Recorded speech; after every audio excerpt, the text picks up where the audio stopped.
Brilliance is your insight. It is your potential. It is your genius. There are 19,200 daily moments. Moments create momentum, and momentum creates monumental results. So if you can begin to see, begin to think, begin to believe, you can create it. Failure is not final. Failure is only feedback. But you got to let go of what has got you here because it won't get you there. Sometimes you can be born into a physical zip code, but you have to relocate your mental zip code. A breakthrough strategist and innovator. He's a keynote speaker, of course, 1,500 organizations, 2 million people, 45 countries. Men and women that love what they do every single day. They have happiness in their eyes. They have joy in their heart. What sets Simon apart is his ability to see the brilliance within you. You are not a commodity. You are absolutely brilliant. You were never hired to do a job. You were hired to release your brilliance. It's not about making an impression, but it is about leaving an imprint. Ladies and gentlemen, this is the moment you've all been waiting for.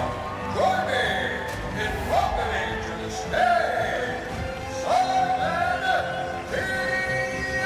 Bailey.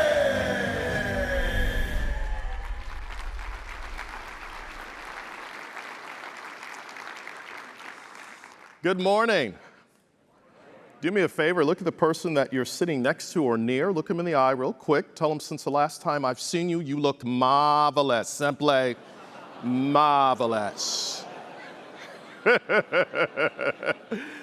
Somebody said I look marvelous and I feel marvelous. By show of hands, how many of you I had a chance to greet as you were coming in this morning? Awesome, awesome. I met Kyle. I met Jim, Brian, Dana. Where is my cousin Scott Bailey, who's got the same haircut? Scott Bailey. I saw Scott Bailey. I met Don and Diane. It is so good to be with you and to be live again. I want y'all to do me a quick favor. I want everybody to sit up straight, feet flat on the ground. And I want to take us through an exercise, a micro practice that I hope from today forward you will use. One of the things that all the research is saying is that we have to come to a place where we get centered. So I'm going to count to 3, and I'm going to invite all of us to take a deep breath. Inhale, exhale. We're going to do it 3 times, all right? 1, 2, 3. Awesome. 1, 2, 3. Amazing. Last time. 1, 2, 3. The power of getting centered is to create internal alignment, which will create external execution. How many of you have ever had days when everybody wanted a piece of you? Yeah. If your boss is sitting next to you, just keep your hand down, look straight ahead, all right? But the ability to get centered is just a micro practice to say, if I'm going to spark the customer experience, how do I start with myself first? In a world of referrals, reviews, and recommendations, what I have discovered is that customer service is a department, but customer love is a mindset. And the customer love mindset is the spark mindset. The spark mindset, as we think about the customer experience, is not just what we do, but it's really who we are at the core. Everyone that you serve has a story, a face, a voice, a family. And what I have discovered over the last 30 plus years is when we love what we do and the difference we make every single day, what we realize is the experience of that policyholder, the experience that we create, they remember it now more than ever before. So today, I'm going to walk you through the spark mindset. I'm going to share with you a framework. I'll give you the backstory of how we came up with the spark mindset, and then I want to give you a tip, tool, and technique to really begin to think about. Because when you think of tip, when you think of palms, when you think of all that you do, you know it will work because you work it. If you're taking notes, here is the model that I want to introduce to you right out the gate. And here's what I believe. I will go to my grave saying this. Leaders create the experience for employees. Employees create the experience for customers. Customers drive revenue. And I'll unpack that in a moment. So you're probably wondering, what's my backstory? Well, I grew up in Buffalo, New York. Go Bills, this is our year. I'm saying it. Mom and Dad dropped me off at college in Atlanta, Georgia. And at the end of my freshman year at Morehouse, they called and said, we don't have the money to send you back to school, nor do we have money to bring you back home to Buffalo, but we do love you. And it was probably one of the lowest points in my life. I eventually did go back to school, but what I realized during that time, I started a job at a hotel making a whopping $5.10 an hour. Never meant to get into the hospitality industry, but ended up working in the hospitality industry, and it absolutely transformed my life. Today, I live here in Orlando, Florida, and if I could just pause a moment, because I have my daughter with me. So Madison, can you just stand very quickly? This is my 20-year-old daughter. She's hanging out with Dad today. I was like, we gotta go to work. Let's go to work. So after living in Atlanta, I moved here to Orlando and went to work for Disney.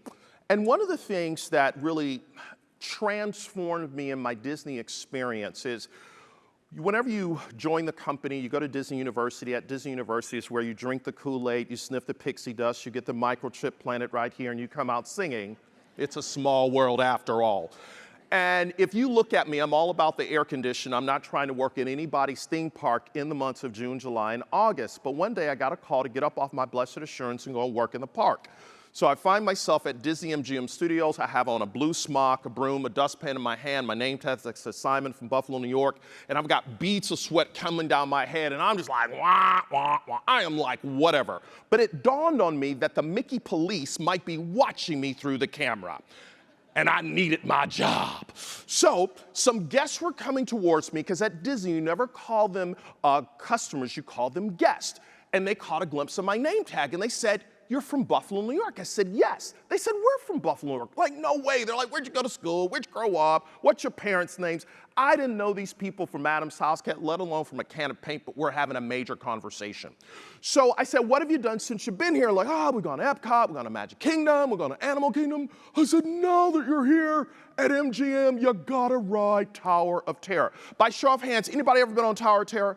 All right, for those of you who have not been on Tower of Terror, imagine a 13-story elevator shaft that takes you up and drops you. You scream your bloody guts out. It's phenomenal. And I said, when you get done, eat at the Brown Derby, which is old Hollywood with a Disney twist. So a couple of hours later, I'm back at my desk, drinking something cold to cool off.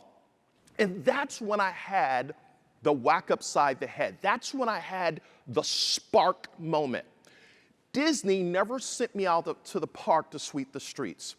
They sent me out to the park to connect with a family that, according to Disney Business Analytics, have probably saved 3 to 5 years of their discretionary income to come to Disney for maybe once in their lifetime.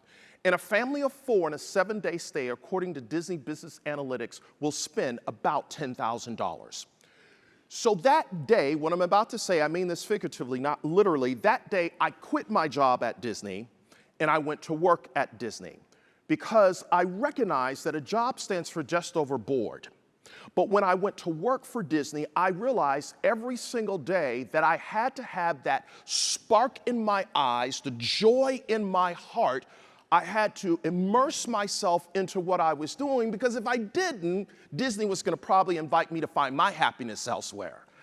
So what I recognize is every single day that you show up to serve the guests, to solve a problem, to meet them where they are at the most critical point, that spark mindset is not just about doing, it's about being. When I was listening to Rohit share, one of the things that really kind of hit me backstage is the business that you are really in is I believe the business that is above customer experience, you're in the business of a human experience. And the human experience says that beyond the check, beyond the claim, we care about you. And it's in the caring that differentiates that experience that says, this insurance company was smart enough to send this contractor to meet me at this particular point. But then the question is, okay, Simon, how do we get there? So let me kind of lay some groundwork, and then I'm going to take you through our framework.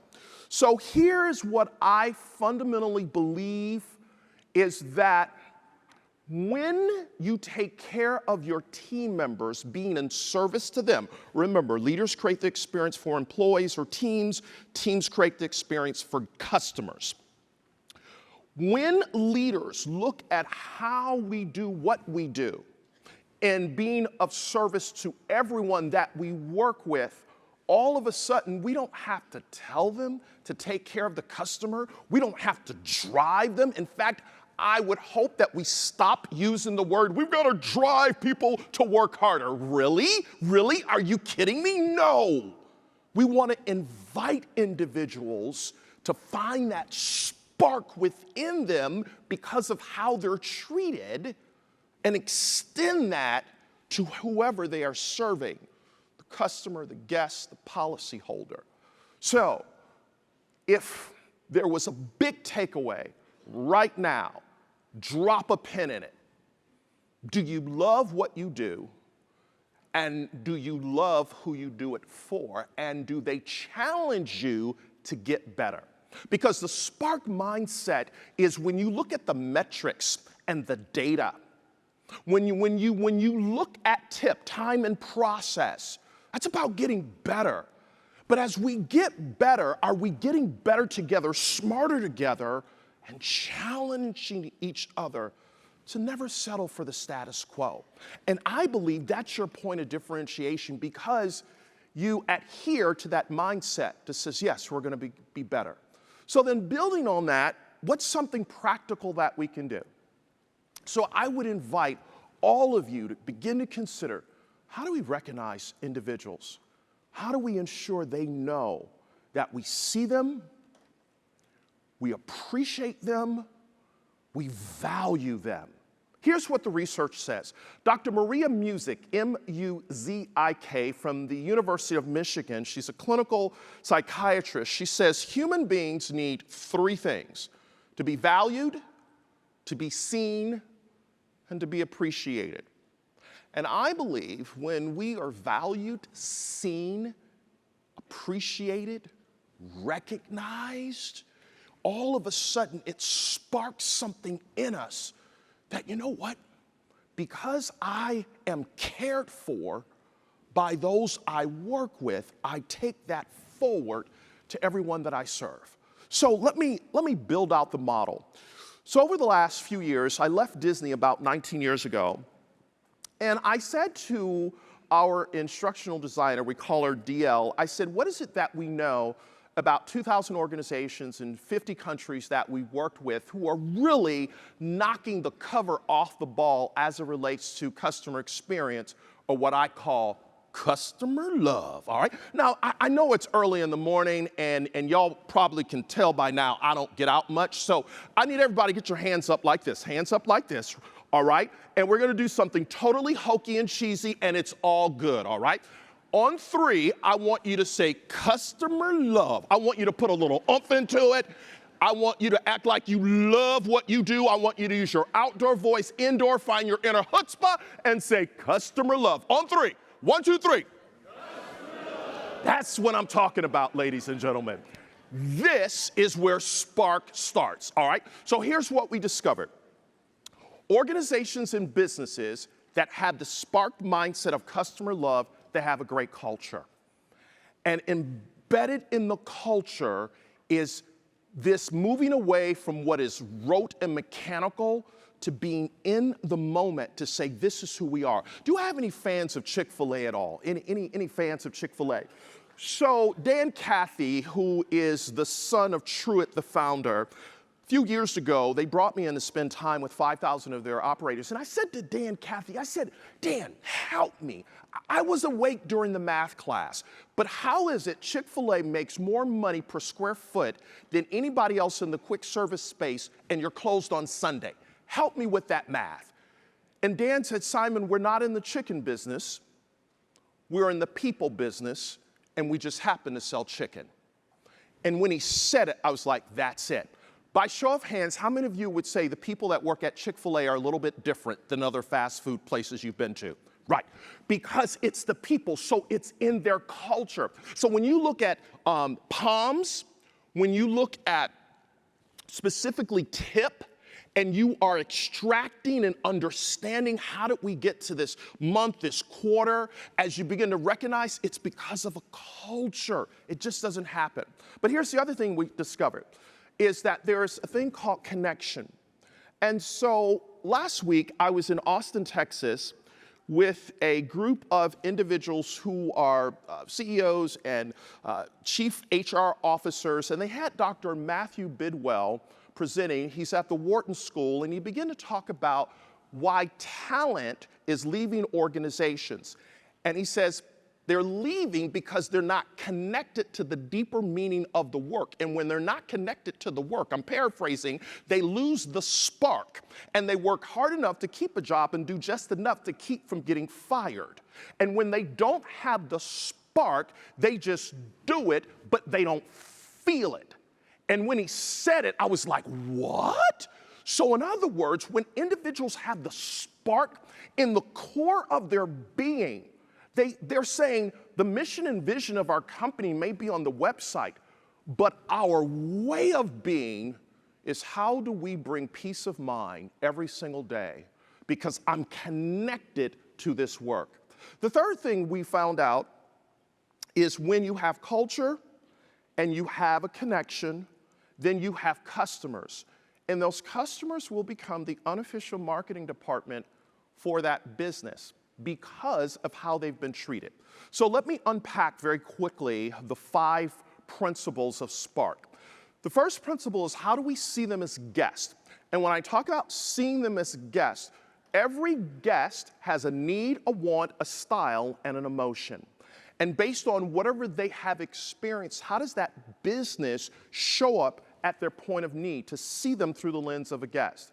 How do we now begin to personalize the experience?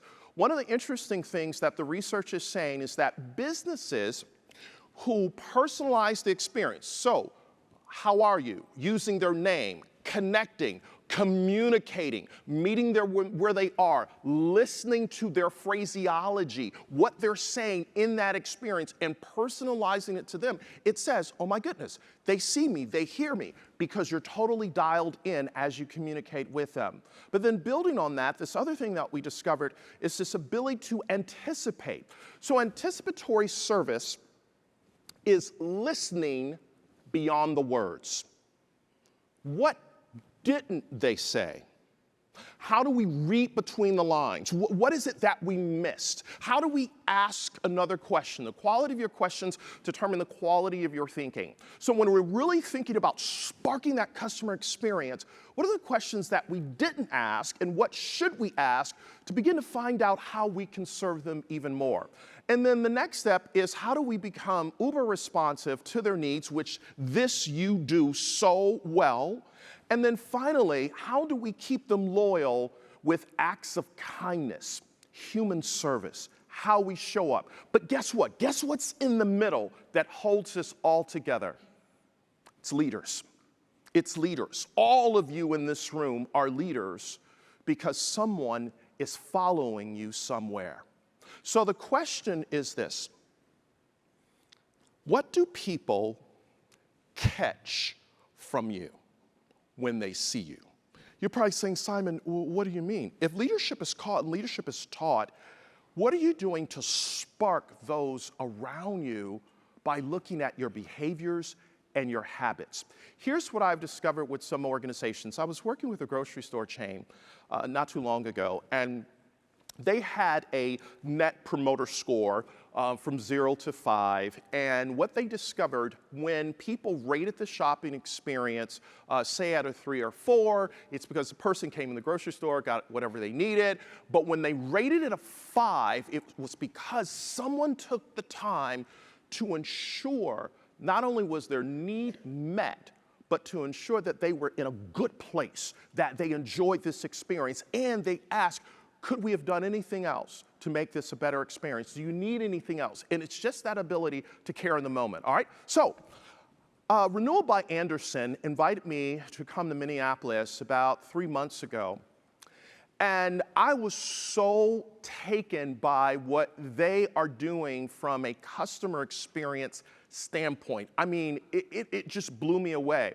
One of the stories they shared with me was from the Renewal by Andersen location in Houston.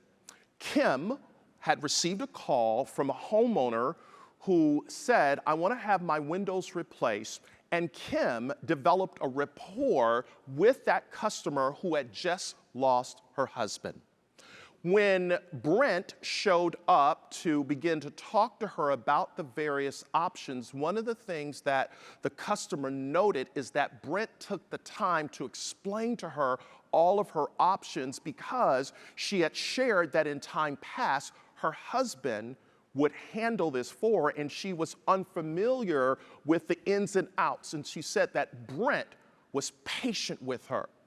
After Brent left, Jim from Renewal by Andersen showed up to actually do the installment. And she said to Renewal by Andersen, thank you for hiring people who are considerate, who are caring, and they work fast. They get it done.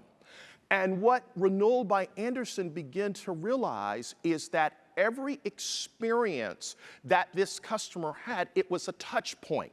And that touch point is an emotional deposit into her emotional bank account that as the interest begins to accrue in the account, she began to yelp about their brand because what really is happening right now in this economy is a brand is not just the name of your business.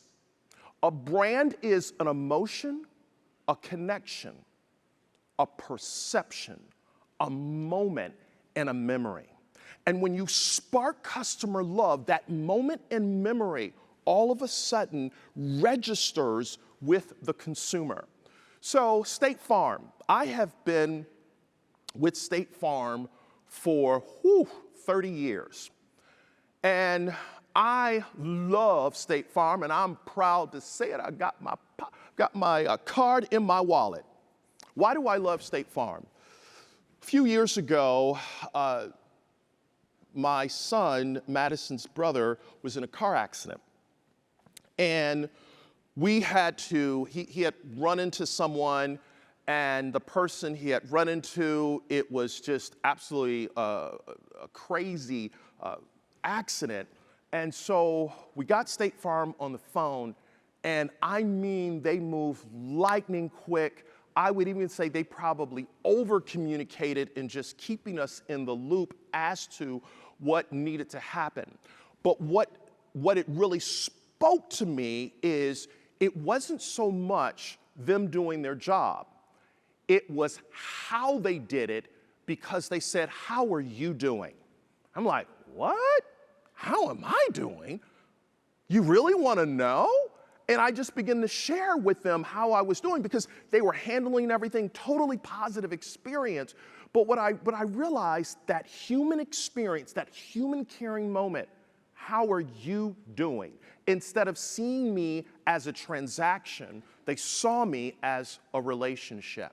So if relationships are really the currency of the future, how do we begin to think about, as we look for that extra inch, that extra step, as we understand everything, how do we begin to just step back and say, what else can we do based on how we're reading the moment? So I said to our instructional designer, we call her DL, which stands for Debbie Lynn, I said, I'm gonna be with some really wicked smart people, and I want us to give them a tool. And so this tool, the serve communication model, comes alongside all of the great things that you are doing right now and the systems and the metrics and everything that you have in place. This comes alongside to say, how do we begin to listen? I know that sounds oversimplified, but hear my heart just for a second. The same letters that spell the word listen spell the word silent. So when we are listening to understand instead of listening to respond, we discover in that moment what else can we do to serve them where they are. How do we restate? How do we ask questions? The number one skill being taught right now in Silicon Valley, a very high-tech place, obviously, is the skill of empathy. Go figure. This ability to slow down in order to speed up. How do we come alongside and empathize, rephrase, reflect? Here's what I heard you say. Is this what you meant? I'll get into being responsive in just a second, but let me talk about verifying commitments. There's some research that's out from the Corporate Leadership Council. And the Corporate Leadership Council says businesses who focus on emotional commitment instead of rational commitment impact their business long term. What's the difference between the two? Rational commitment is we do what we do because we have to do it. Emotional commitment is we do what we do because we want to do it. And I believe those of you who leverage TIP, it's because you have emotional commitment that this is not just what we do, this is who we are, this is a way of being, and you have watched your business explode because you have worked the system in the most positive way. Rational commitment is we have to do it. And if your team members see you saying we have to do it, then it's kind of like, yeah, we have to do it. But where the real opportunity is, how do we ensure that we verify that commitment level every single day? Ritz-Carlton, for many years and still to this day, in all of their hotels around the world, all 3 shifts, they go through one basic principle. They have about, years ago it was 20, today it's 12. They go through one basic principle in verifying the commitment, and in the principle that they review all 3 shifts, they tell a story. And the story is, how did we just take care of a guest? How did we recover? What was that experience like? Rinse and repeat, next shift, next shift. And they embedded every single day to ensure people move from this is my job to this is an opportunity for us to exceed expectations. So in other words, it's the consistency of the storytelling that invites people to say, how do I take ownership of what I'm doing? And then the extra effort is that little something extra for nothing. The extra effort is looking for that opportunity to say, what can we do that will be memorable? So let's talk about the power of being responsive. About 2 years ago, right before the pandemic, there was a study of the 400,000 tweets of the top 5 airlines. And what the research says is that in these 400,000 tweets, the airlines that were most responsive, less than 24 hours, if not sooner, when the passenger would buy a ticket in the future, they would spend $9 more with that brand because of them responding. This ability to always understand how do we respond, but even more importantly, the power of communication. So I said to our team, I said, I want to give some practical things to think about as it relates to being responsive. This you know really well because you live this every single day, but I just want to drop a pin on number 4, and that is this ability to be heroic. This ability to say, how do we create such an experience for the policyholder that we're serving as this claim is fulfilled, as we are looking just beyond the check? How do we ensure that they know that we care, and that they matter to us. I believe that's the opportunity every single day. And as you celebrate internally those heroes who go above and beyond, that is the spark mindset. And then, so these are just some quick things to think about, but I want to double click on the third bullet from the bottom, keeping the customer in the loop. How many of you use DoorDash out of curiosity? And if we look at DoorDash, you can follow from the time you order to the time it shows up. You have a sense of control, what's happening. And keeping the customer in the loop, I think, is so powerful. A few years ago, I was in DC, lost my cell phone in Reagan National Airport.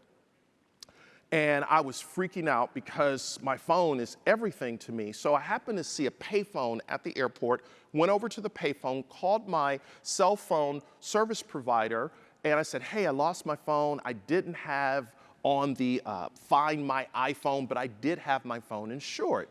Can you send me a replacement phone? I'm going to another city. And they said, absolutely, but however, we don't handle that. We need to transfer you to another department. I said, okay. They said, but before we transfer you, would you be willing to take a survey? Really? Really? Do I sound like I want to take a survey, right? I said, no, I don't want to take a survey. Can you transfer me to the department? And I wasn't being mean, but I wanted to get my phone. Transfers me to the department. I tell my story all over again. They said, listen, we're going to have a phone to you in the next couple of days. I'm like, okay, great. So I get to the next city. Day 2, no phone.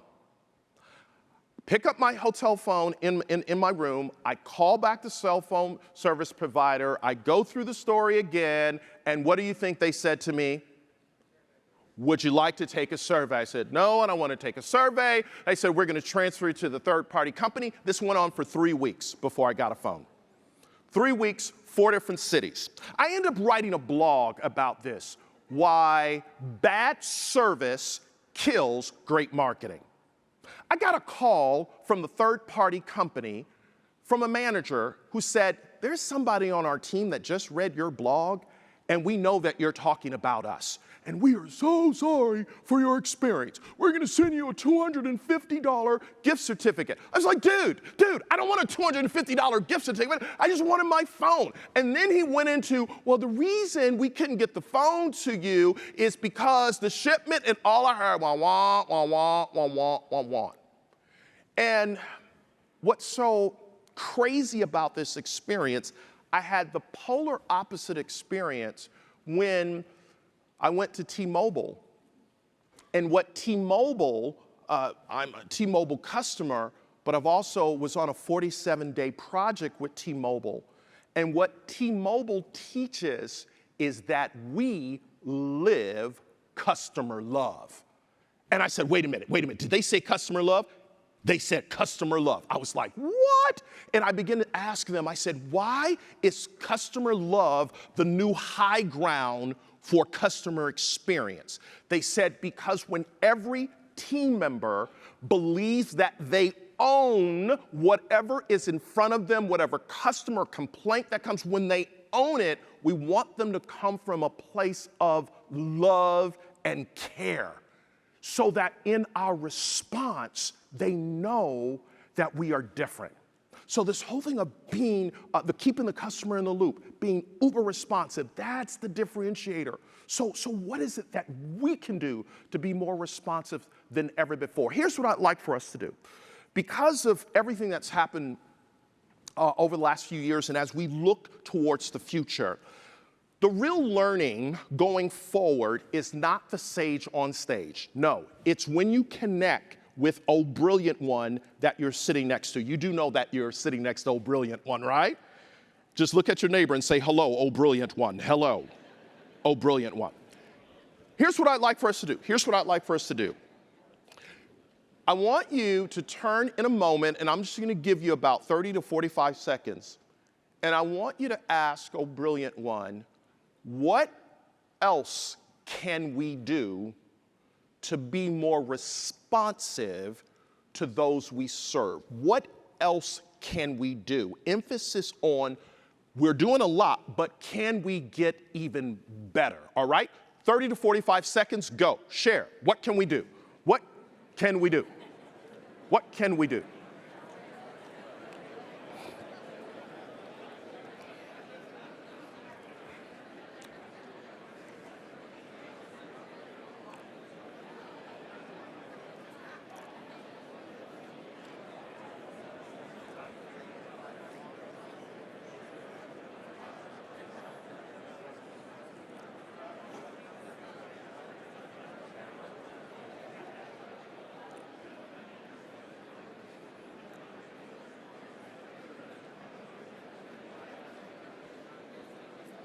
Ten seconds, 10 seconds.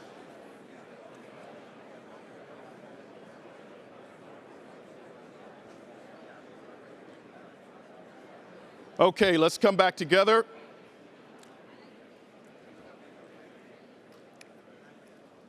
Okay. Whoever you shared with, you are now each other's accountability partner. And here's why. Over the next few days, Larry and the team have put together an amazing immersion and great content, and obviously you're going to make great connections.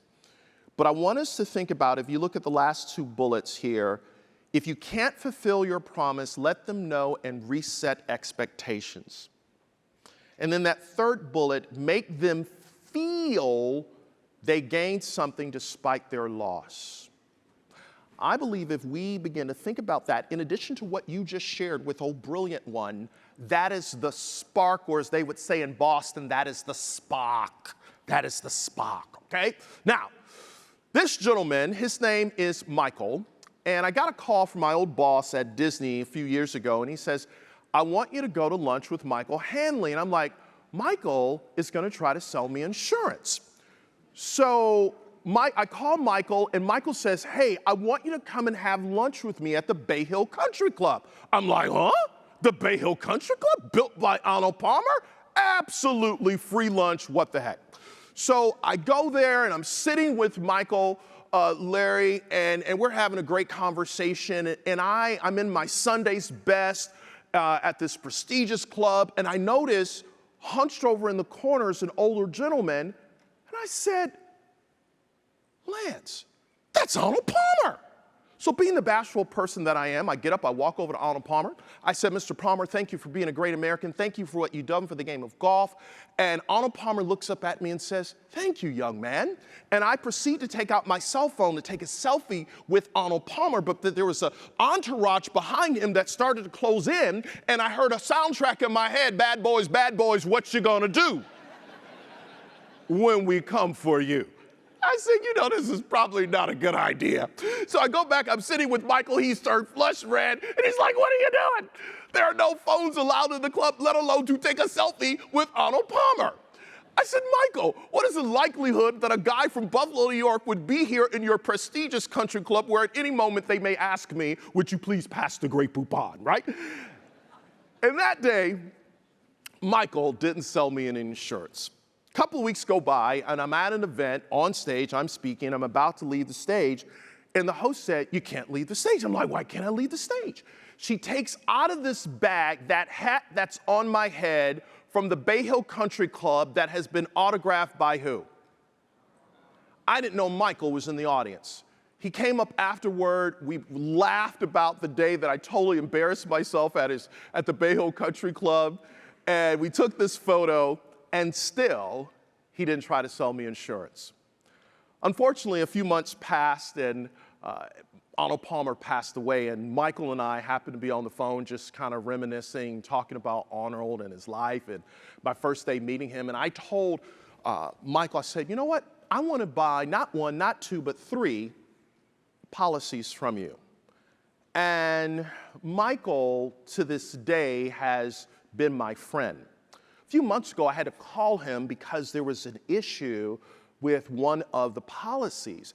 And when I called him, not only did he respond, he got his entire team involved, and he kept me in the loop all along the way about what was happening. But here's the other interesting thing. The bottom fell out of my business about 18 months ago. I had 6 figures worth of contracts canceled within 7 days. Michael reached out to me and he says, listen, I want you to come to my Rotary Club meeting because here in Florida, we have always been open and we meet in person. So I go to Michael's meeting and he says, I want to introduce you to 5 people that need to know you and can help you with your business. And I said, why would you do this? He said, because you're not a transaction, you're a relationship. And when he said it, I was like, what? In other words, he began to relate to the cargo in my ship, relationship. Because of that, not only did I go to the Rotary Club meeting, Michael sponsored me into the Rotary Club along with my old boss at Disney, Larry, who introduced me to Michael. And what I began to understand in that moment, it doesn't matter what happens in life. If someone will just show up in the spirit of a human service, human caring, how are you doing? How can I serve you? What? That means more than anything. And here's why I share with you why this sparks the customer experience, or what I like to call customer love.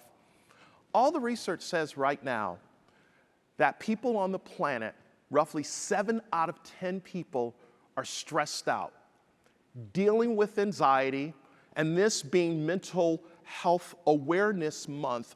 Any business that comes alongside a consumer during a time of challenge to say, we're here, and this is what you do all day, every day. You restore hope.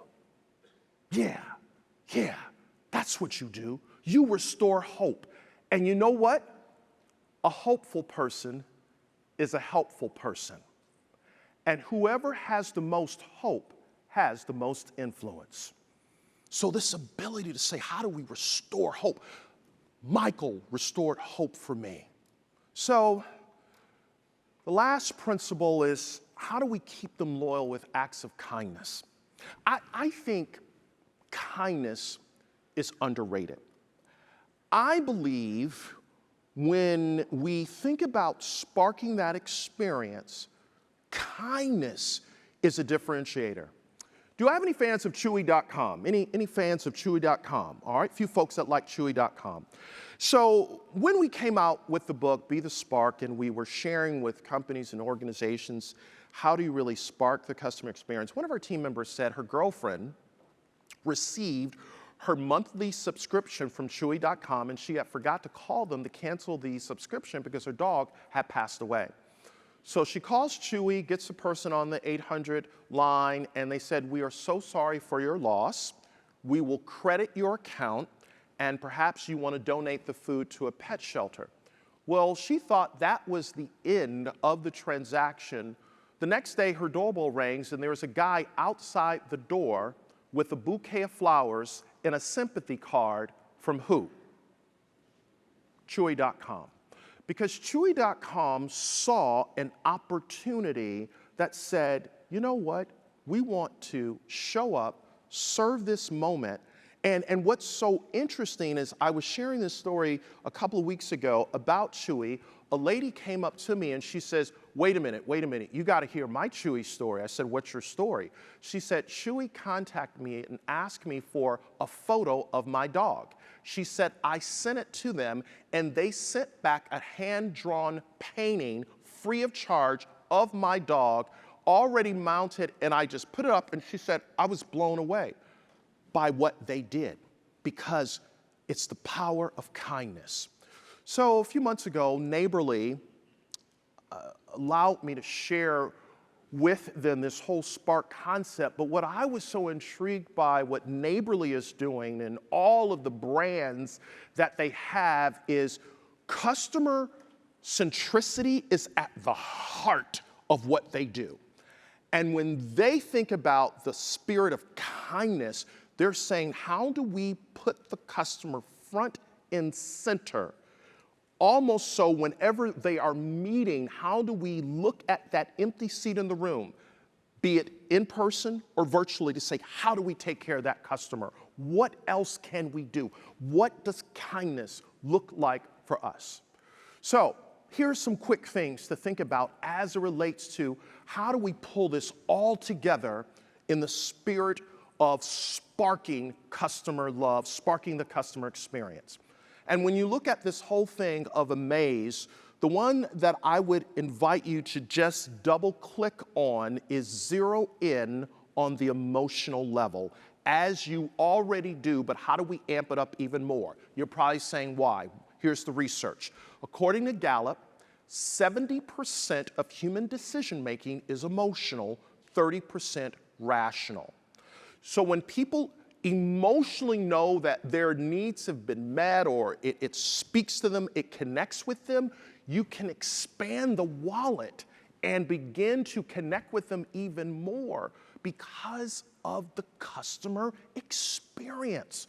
So this whole thing of truly dialing in. So when we look at that, that's how it all comes together. So I put this particular slide in here because I'm always curious about restaurants who right now have been challenged. I was talking with a friend of mine who works for the National Restaurant Association, and over 100,000 restaurants have closed and they will not reopen. But the restaurants that are open and have expanded how they do what they do, they realize that they not only have the demand, but they also have a team of individuals who are looking for that way to get better, to do a little something extra. As simple as when they deliver the receipt to the table, a thank you with a happy face on it.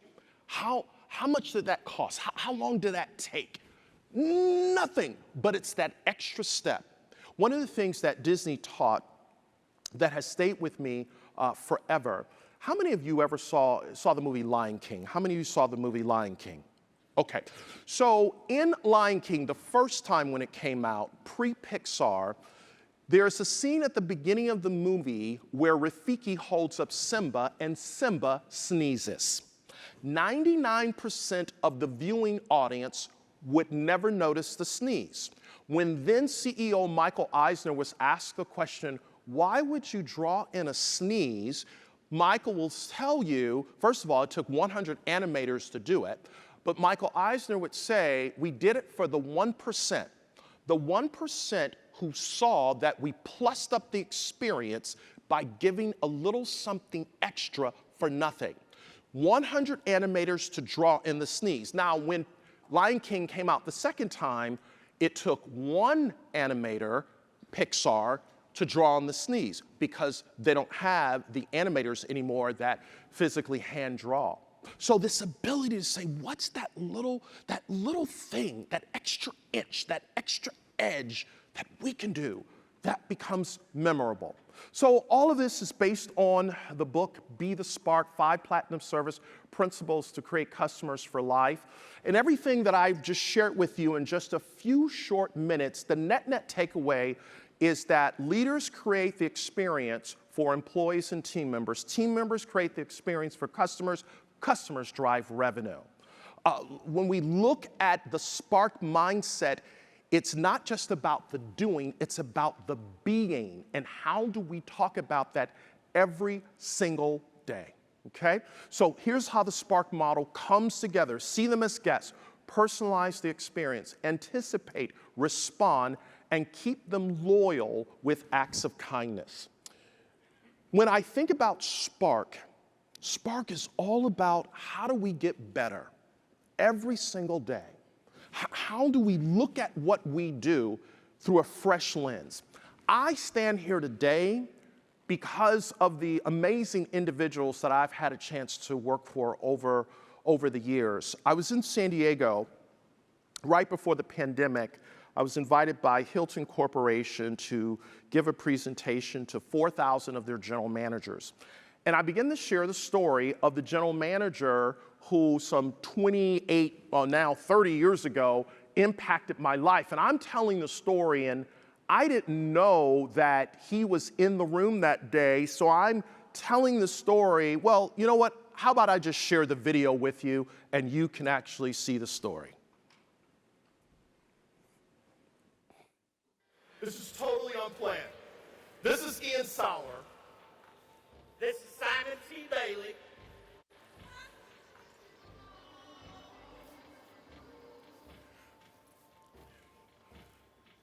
When I dropped out of school and I was looking for a job, I did go back to school, got my undergrad, got my master's degree. It was this guy who 28 years ago gave me a shot, who gave me a job, took me from the day's end, and when I was offered a job to go and work at the Ritz-Carlton Buckhead in 1987, I turned the job down because I didn't want to leave this general manager.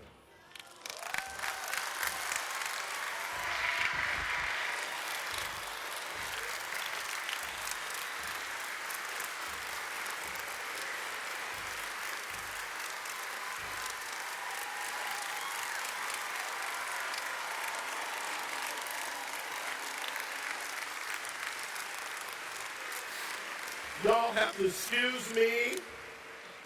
Y'all have to excuse me. But it was Ian Sauer who took me from the day's end to the comfort end. And I followed him and Jan Bateman wherever they went because they created a moment for me as an employee. And Ian, I would not be the man that I am today at 49 years of age if you didn't make me a better front desk clerk. Thank you. Thank you.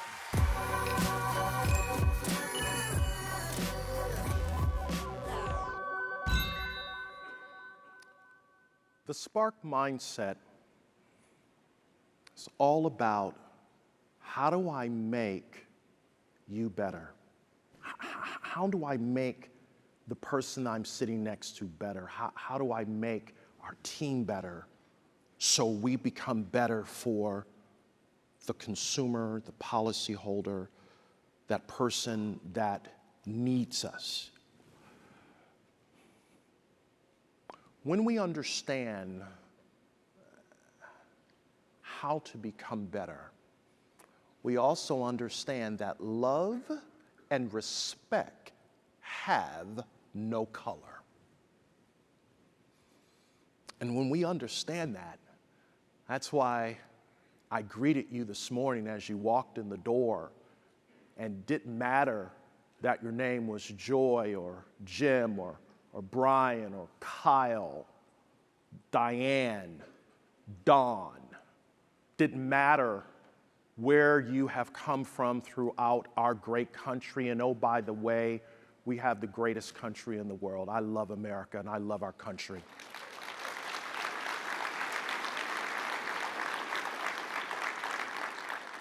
And here's what I want you to think about. The work that we do. And I say we because I'm now a part of the family. I'm going to send my resume to Larry. I'm going to say, Larry, slip me on in now. But here's the deal. The real work that we do is we are, I've never said this before, Larry, we are healing presence. When we show up to restore and they see the care in our eyes, we're saying, I got you, we got this, and it's gonna be okay. That's what you do. Not because you have to, but you're doing God's work. Thank you so much for this opportunity to be with you. Beautiful.